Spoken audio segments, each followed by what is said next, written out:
Assalamualaikum warahmatullahi wabarakatuh. Perkenalkan, nama saya Elsa Aula Lestari dengan nomor pokok mahasiswa 232121076. Saya Haifan Nurfadila dengan nomor pokok mahasiswa 232121053. Perkenalkan, nama saya Alia Sandria dengan nomor pokok mahasiswa 232121046. Di sini saya akan menyampaikan materi tentang cinta tanah air.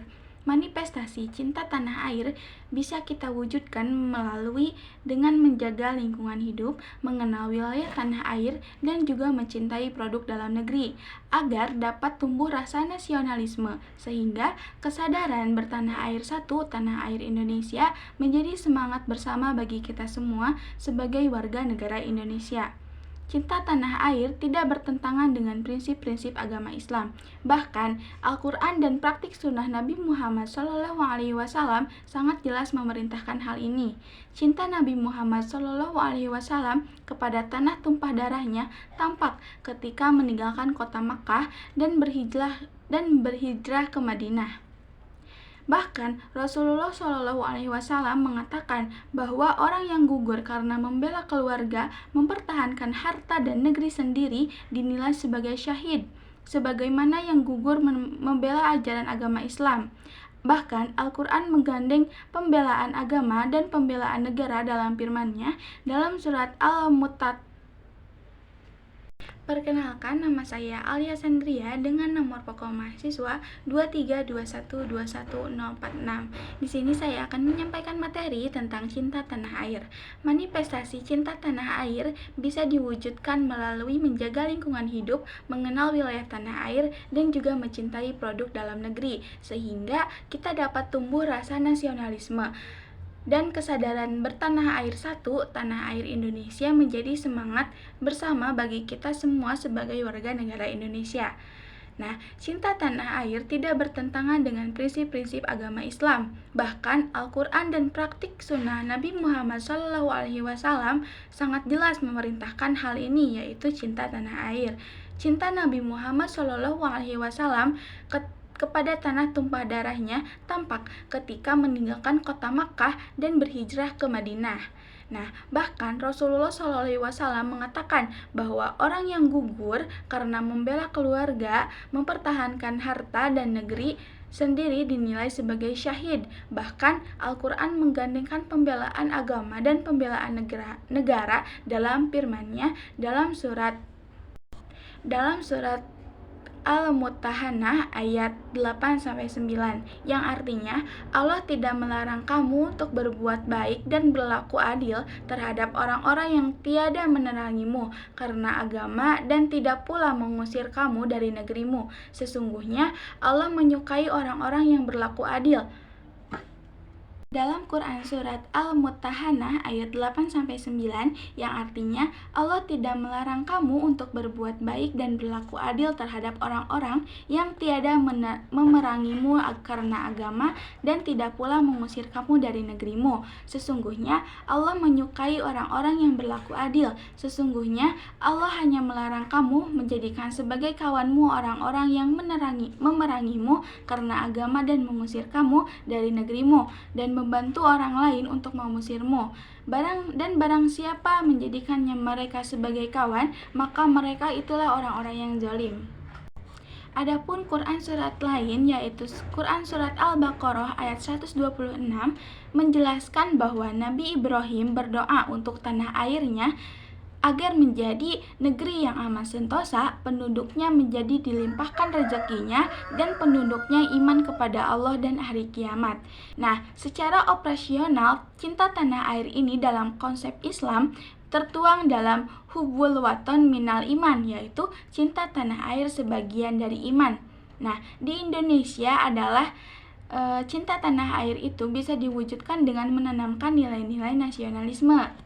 Adapun nilai-nilai nasionalisme ialah nilai rela berkorban, nilai persatuan dan kesatuan, nilai harga menghargai, nilai kerjasama, dan nilai bangga menjadi bangsa Indonesia. Sekian yang bisa saya sampaikan, terima kasih. Selanjutnya yaitu bela negara dalam Islam. Pendidikan bela negara merupakan salah satu ikhtiar dan amal usaha dalam mempertahankan negara dari berbagai ancaman, tantangan dan gangguan terhadap bangsa dan negara Indonesia. Yang pertama yaitu bela negara dalam pandangan Islam. Bela artinya suatu tindakan menolong, membantu, menjaga, dan memperbaiki.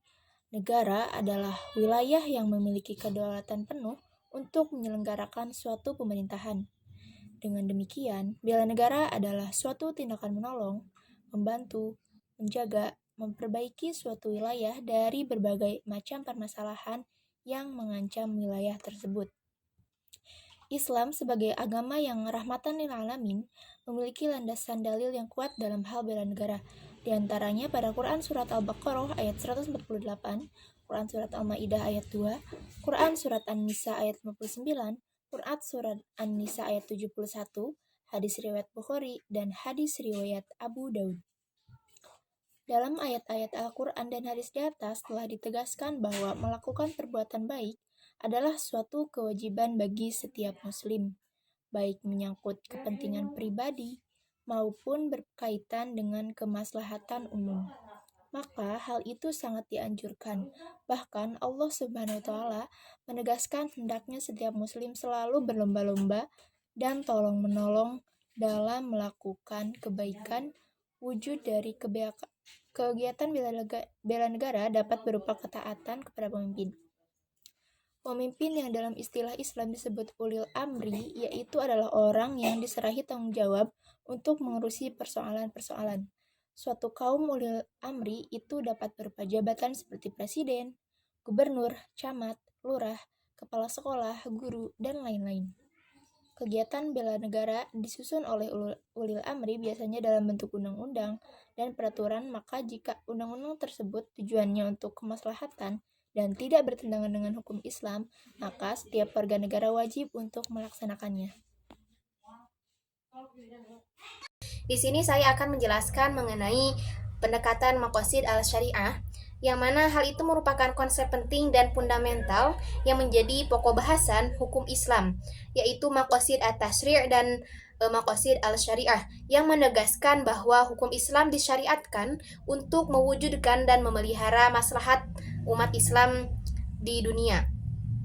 Inti dari konsep maqasid al-syariah ini untuk mewujudkan kebaikan dan menghindarkan keburukan atau kemunafikan, menarik manfaat dan menolak madorotnya. Istilahnya sepadan dengan inti dari maqasid al-syariah tersebut, yaitu adalah untuk menciptakan kemaslahatan karena penetapan hukum Islam harus bermuara kepada maslahat.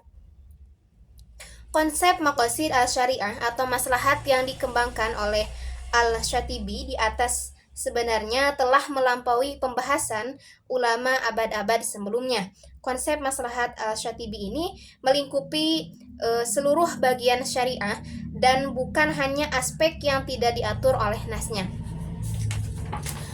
Kemudian tujuan ini dicapai untuk menciptakan taklif yang pelaksanaannya tergantung pada pemahaman sumber hukum utama, yaitu Al-Quran dan hadis, di dalam rangka mewujudkan kemaslahatan umat di dunia dan akhirat.